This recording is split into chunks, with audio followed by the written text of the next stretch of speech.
পত্রিকাতে দেখেছি আমাদের প্রতাপগড়ের একটা 18 মাসের বাচ্চা তার দিদির কোলে ছিল, মাও সাথে ছিল। রাস্তা পার হওয়ার সময় একটা অটোতে ধাক্কা দিয়ে ওদেরকে।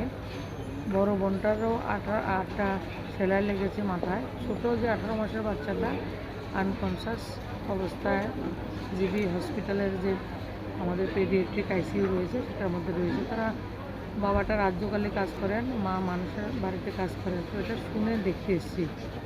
তো ডাক্তারবাবুদের সঙ্গে কথা বলেছি, ওনারা চেষ্টা করছেন যা যা প্রপার ট্রিটমেন্টের প্রয়োজন হয় ওনারা সম্মত করবেন। অ্যাক্সিডেন্টের বিষয়টায় আমাদের রাজ্যে বা বিভিন্ন জায়গায় উত্তরোত্তর বৃদ্ধি পাচ্ছে। কিছুদিন আগে আমরা দেখেছি আমাদের একটা যুবক ডাক্তার যে সপ্তর্ষি দাস, ওনারও বহিরাজ্যে মৃত্যু হয়েছে।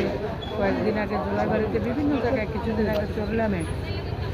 তো আমরা সবাই একটু এদিকে নজর দিন, যারা গাড়ি চালান, মোটরসাইকেল চালান, রাস্তার পথচারী, সবাই একটু সাবধানে থাকলে মনে হয় ভালো হয়। এগুলি খুব অনভিপ্রেত ঘটনা।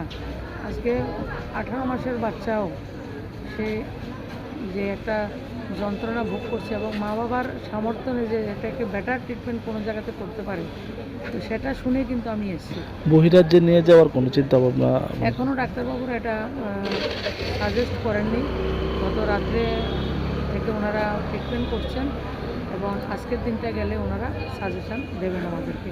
আমি সম্পর্কে থাকবো।